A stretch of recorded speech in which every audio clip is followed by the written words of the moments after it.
नमस्कार, मैं सत्यम। बिहार में विधानसभा अब जोरों पे है और प्रत्याशी लोग अपना नामांकन करा रहे हैं। हम अभी बक्सर में हैं, बक्सर ज़िले में डुमरांव विधानसभा क्षेत्र, जहां से प्रत्याशी हैं महागठबंधन के और माले के उम्मीदवार अजीत सिंह। तो अजीत कुमार जी से हम बातचीत करते हैं बक्सर, डुमरांव और बिहार की राजनीति पे। आपका बिहार कवरेज के लिए स्वागत है। धन्यवाद। अच्छा, आपका चुनाव में प्राथमिक मुद्दा क्या है?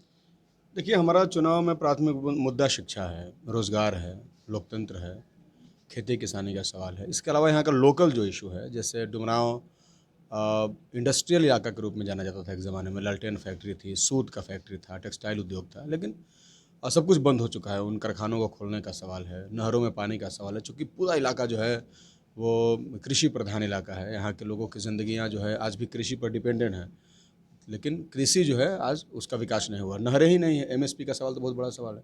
जब उत्पादन होगा तब ना उसको मंडी चाहिए, फिर उसके लिए एमएसपी चाहिए। तो अभी तो यहाँ खेती की बुनियादी सुविधा ही सही तरीके से अवेलेबल नहीं है। बाकी जो है किसानों के लिए सरकार की जो पॉलिसी है वो बहुत ही आप देख ही रहे हैं, वो बहुत खतरनाक है। तो ये सारे बुनियादी सवाल हमारे सवाल इस जो है चुनाव के हैं। कृषि बिल पे बातचीत हो रही है, तो कृषि बिल जो सरकार ने लाया, बिहार के किसान कहें वो इस तरीके से एग्रेसिव नहीं दिखते हैं या वो उनमें समझदारी नहीं है? क्या कारण है यहाँ पे उस तरीके का आंदोलन नहीं दिख रहा जिस तरीके से पंजाब, हरियाणा या अन्य जगहों पे, पश्चिमी यूपी हम कह लें तो वहाँ पे दिखता है? नहीं, मैंने तो आपसे इसीलिए थोड़ा-सा मैंने आपसे ये कह दिया कि देखिए पंजाब क्या है, वहाँ एक ज़माने में कहा जाता है कि कृषि क्रांति हुई थी।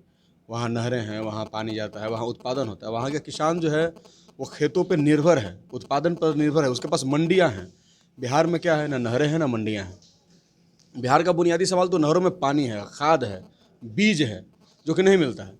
तो पंजाब के किसान ज़्यादा एग्रेसिव इसलिए हैं क्योंकि उनका सवाल सामने दिखता है कि मंडियाँ ख़त्म हो जाएंगी, सरकार एमएसपी तय नहीं करेगा तो हमारा पूरा उत्पादन जो है वो कॉर्पोरेट हाउसेस के हवाले हो जाएगा, और कॉर्पोरेट जो है उनका भाव तय करने लगेगा, जिसमें उनके स्वायत्तता, उनका उनका फ्रीडम, उनकी आज़ादी और उनका राइट, अधिकार, ये सारे खत्म हो जाएंगे। लेकिन ये ऐसा नहीं है कि बिहार में इसको लेकर आक्रोश नहीं है। ये अलग बात है कि बिहार के किसान पंजाब का जितना एग्रेशन जो है सड़कों पर नहीं दिखाएं, लेकिन अंदर अंदर बहुत गुस्सा है और किसान इस बिल के खिलाफ हैं।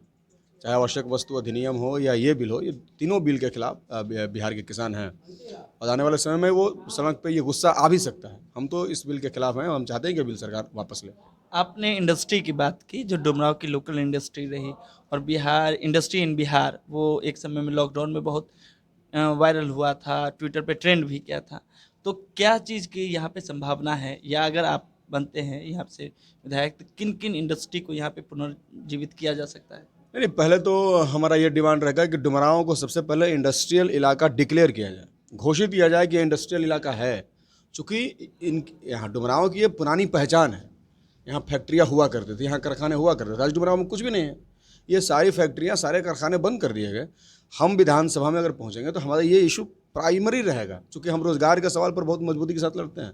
रोज़गार के सवाल पर लड़ते हुए हम पर कई सारे एफआईआर हुए, कई सारी प्रताड़नाओं को हमें झेलना पड़ा। हम रोज़गार को मुकम्मल करना चाहते हैं, रोज़गार का अधिकार हर युवा को हो, ये हम गारंटी करना चाहते हैं। हम चाहते हैं कि रोज़गार का अधिकार सबको मिले। एक युवा जब पढ़ करके पास होता है तो उसको नौकरी मिले, तो नौकरियाँ कहाँ मिलेंगी? सरकारी क्षेत्र की स्थिति आप देखिए ना, सरकारी नौकरियाँ भी हो, रेल को बेच रहे हैं, उसको बेचना बंद करें, बैंक को बेच रहे हैं, बीपीसीएल को बेच रहे हैं, इंडियन एयरलाइंस को बेच रहे हैं, तो बेचना बंद करें, सरकारी नौकरियाँ हों। लेकिन इसके बावजूद कारखाने भी हों, सरकार द्वारा नियंत्रित कारखाने ही हों, वो होने चाहिए। हम निश्चित तौर पर जाएंगे तो यहाँ के कारखानों की लड़ाई लड़ेंगे जो बंद पड़े हुए हैं, उनको दोबारा खुलवाने के लिए, रीओपन करने के लिए। ये हमारी लड़ाई रहेगी। हमेशा हम विधानसभा में इस सवाल पर बोलेंगे, लड़ेंगे इस पर। अच्छा, कई बार जो जिनके साथ आप गठबंधन में हैं, जो रहते हैं, और आप लोग संघर्ष के लिए जाने जाते हैं, जो आपकी पार्टी है, तो क्या कई बार ऐसा होगा जो आपको खुद, अगर आप सत्ता में जाते हैं तो कई बार आपको किसान के मुद्दे पे या संघर्ष करना, क्या आप उसके लिए तैयार हैं पहले से? नहीं, बिल्कुल सत्ता में जाने और नहीं जाने का प्रश्न ही नहीं है, क्योंकि आप जिन सवालों को लेकर आते हैं उन सवालों के प्रति आपकी जनता से प्रतिबद्धता होती है, और जनता से कमिटमेंट है हमारा, किसी सत्ता से कमिटमेंट नहीं है। हमने जनता से कमिटमेंट किया है, और जो सरकार जनता के कमिटमेंट को पूरा नहीं करेगी तो फिर तो जनता के साथ हम खड़े होंगे। ऐसा नहीं है, हम हमेशा हम बाय द पीपल है, of the people, for the people, ये डेमोक्रेसी है ना। तो जनता के साथ कमिटमेंट हमने किया है, हमने किसी सरकार से कमिटमेंट थोड़े किया है। तो जनता अपने कमिटमेंट के साथ हमको वोट देगी, हम जनता को रिप्रेजेंट करेंगे, तो जनता के इशू हमारे लिए प्राइमरी होंगे, दूसरा कोई इशू हमारे लिए प्राथमिक नहीं होगा। अच्छा, बात आपके व्यक्तिगत जीवन की हो, आप संघर्ष, ऐसा मैंने सुना है कि आयशा के जीवन से निकले हैं, क्या रहा है आपका संघर्ष की थाती क्या रही, या राजनीति की शुरुआत कैसे हुई? कुछ नहीं, हम लोग मैट्रिक के गांव से, उसके बाद आरा पढ़ने के लिए गए, आरा कॉलेज है, अभी कौन सी यूनिवर्सिटी में ये सारे इलाके आते हैं। जैन कॉलेज में एडमिशन हुआ तो हम लोग कई तरह के हिस्ट्री ऑनर्स था, तो बहुत सारा पढ़ाई लिखाई चल रहा था, तो वहीं से मार्क्सिज्म भी हम लोगों ने पढ़ा। तो मार्क्सिज्म पढ़ा तो मार्क्सिज्म की तरफ थोड़ा हम लोगों का झुकाव हुआ, और मार्क्सिज्म जिस तरीके से वर्ग संघर्ष की बात करता है, एक जो वो जिस तरीके का वर्ग को डिफाइन करता है, हम समझते हैं कि देश में उस तरीके का वर्ग के बारे में लोगों को सोचना चाहिए। ऐसा नहीं है कि वो कोई, आमतौर पर लोग कह देते हैं कि विदेशियों की भाषा है ये, ऐसा कुछ नहीं है। दुनिया में साहित्य को या विचार को कोई बांधा नहीं गया है। आइंस्टीन भी तो यहाँ के नहीं थे, न्यूटन भी तो यहाँ के नहीं थे, लेकिन उनके विचार तो प्रासंगिक हैं। प्रासंगिक क्या है, मैंने ज़िंदगी में आपके वो लागू हो रहे हैं रोजमर्रा में जी। तो इसलिए वो विचार हैं, और विचार जो वर्ग संघर्ष का विचार है वो बहुत हम लोग को उसने आकर्षित किया, वहाँ से हम लोग आकर्षित हुए, हमने ये तय किया। दरअसल मुझे लगता है कि आदमी को अपना जीवन तय करना चाहिए कि हम करना क्या चाहते हैं। एजुकेशन तो लेना था, हमने पढ़ाई भी पूरी की, मैंने अपना PhD भी पूरा किया, लेकिन हमें करना ये था कि हम चाहते थे कि हम लोग कमरेड चंदू को अपना आदर्श मानते हैं, जो आप जानते हैं सिवान के थे, JNU के छात्र थे, उनकी शहादत हुई। वो कहा करते थे कि आपको समाज देता है, आप, हम पढ़ रहे हैं, PhD कर रहे हैं, तो हम खुद नहीं कर रहे हैं, वो हम जिस समाज से, जिस मिट्टी से आते हैं, उसका कर्ज हमारे ऊपर होता है। तो अगर हम उसको थोड़ा भी लौटा सकें, हम ये नहीं कर रहे हैं कि आप फुल टाइम पॉलिटिक्स करके ही लौटाएंगे, आप कोई काम कर रहे हैं, कोई नौकरी कर रहे हैं, वहाँ से भी अगर आप अपनी जड़ों की ओर लौटते हैं, तो हम मानते हैं कि आप थोड़ा बहुत अपना कर्ज उतार रहे हैं। क्योंकि सोसाइटी आज भी नॉन पॉलिटिकल है, सोसाइटी आज भी बहुत सारी पढ़े लिखे लोगों की कमी है, समझदार लोगों की कमी है। तो जो भी सोसाइटी से कुछ लोग समझदार निकल रहे हैं, उनकी ज़रूरत यही है कि वो अपने जड़ों तक पहुँचे। और हम लोगों से कहते हैं कि आप ठीक है, आप जॉब भी कर सकते हैं, कुछ भी करिए, लेकिन आप अपने जड़ों को मत छोड़िए। तो हमें यही लगा कि हमको अपने मूल को पकड़ना है, अपने जड़ों को पकड़ना है, और इसीलिए ये पॉलिटिक्स है। और जड़ को बदलने के लिए, समाज को बदलने के लिए राजनीति बहुत ज़रूरी है। बिना राजनीति के समाज बदल नहीं सकता है, और हम समझते हैं कि यही राजनीति समाज को बदलने वाली राजनीति है, तो इसलिए हमने शुरू किया। बात चंदू की आई, और जब भी बात चंदू की और आपके गठबंधन की आती है, तो कई लोग आक्षेप भी लगाते हैं जो चंदू के हत्यारे, तो आप इसको किस तरीके से देखते हैं, और ये इस पे आपकी क्या राय है? नहीं, आज अगर चंदू भी होते तो आज की राजनीतिक परिस्थिति के हिसाब से उनको यह फैसला लेना था। आज जो है, हम लोग मार्क्सवादी जो है यथास्थितिवादी नहीं होते। हम लोग समाज की प्रगति के साथ, उसकी गति के साथ खुद को जोड़ते हैं। अब जानते हैं साइंस का नियम है, मोशन, गति, दुनिया की हर चीज़ में गति है, विचारों में भी गति होती है, ऐसा नहीं। आज का खतरा क्या है ये देखना है। आज RSS इतने अटैकिंग मोड में है। आप देखिए, हाथरस में एक बेटी के साथ रेप होता है, और उन रेप करने वालों पर बलात्कार का एक्ट तक नहीं, बलात्कार का मैंने केस तक दर्ज नहीं किया जाता है। तो इतने ये जो खतरनाक हो गई है RSS की सरकार, और ये पूरा का पूरा इनका विचारधारा जो है समाज को एक तरह के अलग फ्रेम में बांध देने की कोशिश कर रहा है। सांप्रदायिक उन्माद, सांप्रदायिक दंगे, एजुकेशन का भगवाकरण, एम्प्लॉयमेंट को ख़त्म करके सबको अलग तरह से वो डिफाइन कर रहे हैं नए तरीके से सोसाइटी को। जो भारतीय कल्चर हैं, एंशिएंट जो कल्चर हैं, उसकी संस्कृति को ख़त्म करने की, गंगा जमुनी तहजीब है, उसको ख़त्म करने की कोशिश कर रहा है। तो आज के दौर में वो छोटी छोटी बातों को भूल करके हमें ये तय करना होगा कि हम कैसे सामाजिक न्याय को एस्टेब्लिश करें। और हमारा तो मुद्दा भी यही है ना, सोशल जस्टिस हमारा मुद्दा है सबसे बड़ा, और हम सांप्रदायिक उन्माद के खिलाफ हैं। तो इसलिए ये कोalition, ऐसा कुछ नहीं है। अच्छा, बात जब मैं आपके बारे में जान रहा था, समझ रहा था, पढ़ रहा था, तो मुझे ये पता चले कि आरा में एक रेल चक्का जाम हुआ था बहुत बड़ा, जिसमें आप अगुआ थे, केस भी हुआ था और सब कुछ हुआ था। क्या मामला था वो? कुछ नहीं, एक तो बहालियाँ नहीं आ रही थी। मोदी सरकार ने कहा कि हम आएंगे तो 2 करोड़ नौकरी देंगे, लेकिन उन्होंने एक तो नौकरी नहीं दी। एक तो बहालियों का टोटा था, तो हम लोग तो उसके लिए लड़ रहे थे लगातार। लेकिन हुआ ये कि अचानक एक वैकेंसी है जिसमें कहा गया कि अब जो ITI जिन्होंने किया है वहीं ग्रुप डी की बहाली में जाएंगे। हमने कहा कि भाई ऐसा क्यों होगा? टेक्निकल पदों के लिए ITI हो, बहुत सारे गरीब छात्र हैं जिनके पास ITI करने का पैसा नहीं, इसका मतलब क्या वो ग्रुप डी की भी नौकरी नहीं कर पाएंगे? तो इसीलिए इसी सवाल को लेकर के हम लोग सड़क पर उतरे थे। बहुत बड़ा उस आंदोलन को जन समर्थन मिला था, 10,000 लोग उतर गए थे। अचानक हम लोगों ने कॉल किया था, तो हुआ, उसमें आइडेंटिफाई करके कुछ लोगों पर FIR कर दिया, और बहुत 17-18 धाराएँ, 307 और क्या क्या नहीं धाराएँ लगाई गई, 420 और 25। अभी तो मैंने देखा, हम लोग फॉर्म भर रहे थे, तो ये सारी धारा तो होता है आंदोलन में, तो ये सब झेलना ही पड़ता है। बहुत प्रताड़ित हुए, बहुत FIR हुआ, कुर्की वारंट हमारे घर पे लग गया, ये सब कुछ हुआ, बहुत परेशान करने की कोशिश की गई। फाइनली हाई कोर्ट से हमको बेल मिला, तो खैर ये सब होता है, आंदोलन है तो होगा। अच्छा, बात अब जस्टिस की हो रही है, लॉ की हो रही है, भारतीय संविधान 2014 के बाद अचानक से जो भी प्रगतिशील आवाज़ है उस पे ऐसा लग रहा है कि दमनकारी, जैसे एनआरसी हो या कोई भी प्रोटेस्ट हो, तो जो प्रोटेस्ट का जो कल्चर था वो ऐसा नहीं लग रहा कि भारत से या पूरे बिहार से वो ख़त्म होते जा रहा है या उसको छवि को तोड़ दी जा रही है। नहीं, बिल्कुल फ्रीडम ऑफ स्पीच को ख़त्म किया गया, मतलब अब बोल नहीं सकते हैं। जैसे देखिए, कई सारे इंटेलेक्चुअल्स को उठा लिया गया, गौतम नवलखा को, सुधा भारद्वाज को, आनंद तेलतुम्बड़े को, ये क्या, ये आतंकवादी हैं? ये इसी देश की परंपरा, इसी देश की मिट्टी और इसी देश का सवाल उठाते हैं। अब है कि आप आदिवासियों के पक्ष में नहीं बोल सकते हैं, इसलिए क्योंकि इनको आदिवासियों की ज़मीनों को हड़प लेना है। अगर हम आदिवासियों के पक्ष में बोलेंगे तो आदिवासी अपने ज़मीनों को लेकर के अवेयर होंगे, जागरूक होंगे, तो इनको हड़पने नहीं देंगे। ये चाहते हैं कि ऐसे लोग ना हों जो दलितों को बताएं कि तुम्हारा अधिकार क्या है, वो आदिवासियों को बताएं कि तुम्हारा अधिकार क्या है, किसानों को बताएं कि तुम्हारे नहरों में पानी लाना भी तुम्हारा राइट है, ये सरकार की मेहरबानियां नहीं है। वो बताएं जनता को कि भारत सरकार जो तुम्हारे लिए प्रधानमंत्री आवास योजना के लिए पैसा देती है, सरकार का पैसा नहीं है, किसी के खाते का पैसा नहीं है, तुम जो टैक्स का पैसा जमा करते हो वही पैसा तुम्हारे रिटर्न आता है। ये नहीं चाहते हैं कि लोगों को हम बताएं कि ये जो न्यूनतम समर्थन मूल्य है वो इसीलिए है क्योंकि सरकार अनाज आपका खरीदेगी तो पीडीएस के माध्यम से वहीं अनाज आएगा आपके पास।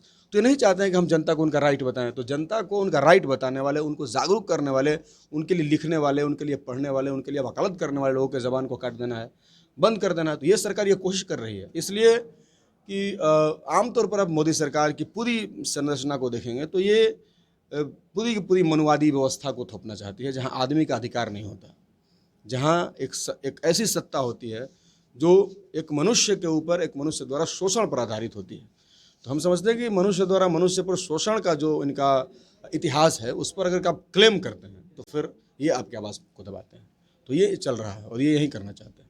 जब बिहार में जब राजनीति की बात हो रही है तो एनडीए और महागठबंधन की बात हो रही है, एनडीए में जो फूट है वो उसको किस तरीके से आप देखते हैं? जो एलजेपी बनाम जेडीयू है, उसमें बीजेपी साइलेंट है, तो इस राजनीति को आप किस तरीके से देखते हैं? एनडीए का फूट देखिए, वो एनडीए का फूट जो है ना, वो ट्रांसफ़र ऑफ पावर है दरअसल, वो कुछ नहीं। वो बीजेपी जो है, हम लोग जानते हैं नीतीश कुमार जी पिछली बार पलटी मार के चले गए, हमने विरोध भी किया, लेकिन हम जानते हैं कि बीजेपी नीतीश कुमार को बर्दाश्त नहीं कर सकती और वो बर्दाश्त नहीं कर पा रही, उसको नीतीश कुमार को बर्बाद करना है। वो इसीलिए सब चल रहा है, सब बीजेपी की साजिश है। तो नीतीश को तो उस साजिश का शिकार होना ही था। जनता के जनमत को उन्होंने मजाक उड़ाया, धोखा दिया है। तो ये सब सत्ता प्रायोजित, ये सब स्टंट है। ये हम लोग को ये स्टंट इसके चक्कर में रहते नहीं हैं। अच्छा, हम लोग डुमरा में हैं, डुमरांव में, ठीक इसके पीछे नंदनगांव है, जहां 216 दलित परिवारों पे एफआईआर है वो पथराव को लेके, और आज भी बेल मिल गई है कईयों को नहीं मिली है। उसमें बच्चे से लेके जो मृत हैं वो भी शामिल है।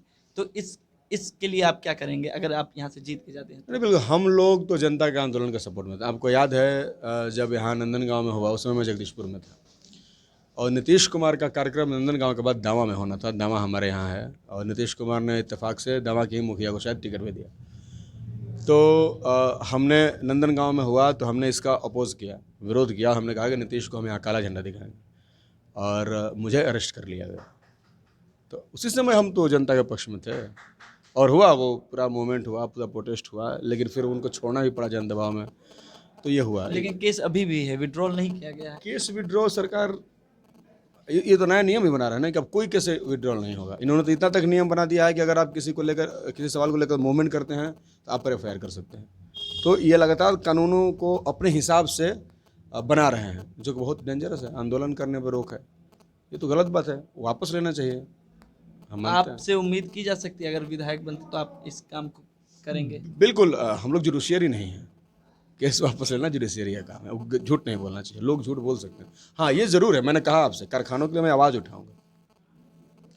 और इसके क्या लिए भी मैं आवाज़ उठाऊंगा। बिल्कुल बिल्कुल वापस होना चाहिए और मैं लड़ूंगा लोगों को लेकर के, या विधानसभा में भी अगर मेरी जितनी क्षमता होगी एक विधायक की, उसके हिसाब से मैं बोलूँगा।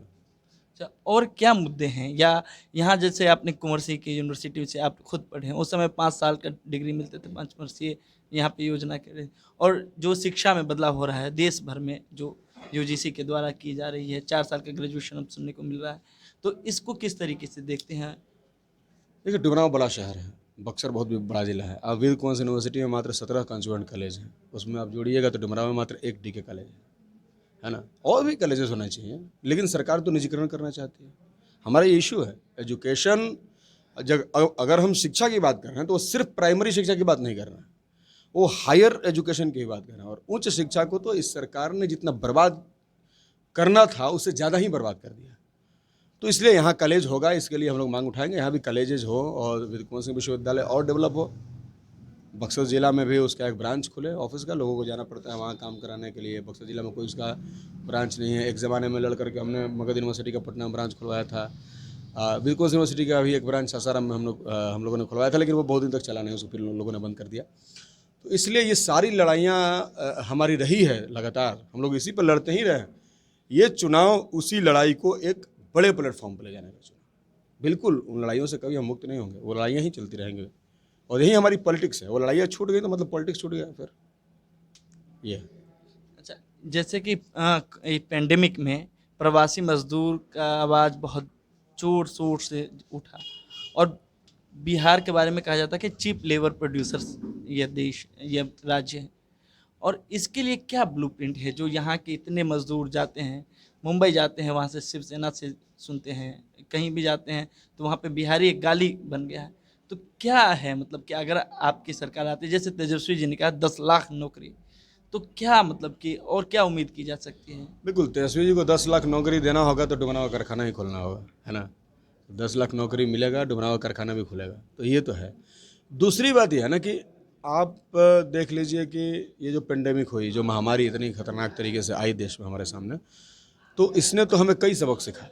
जैसे हमारे मजदूर जो पूंजीपतियों के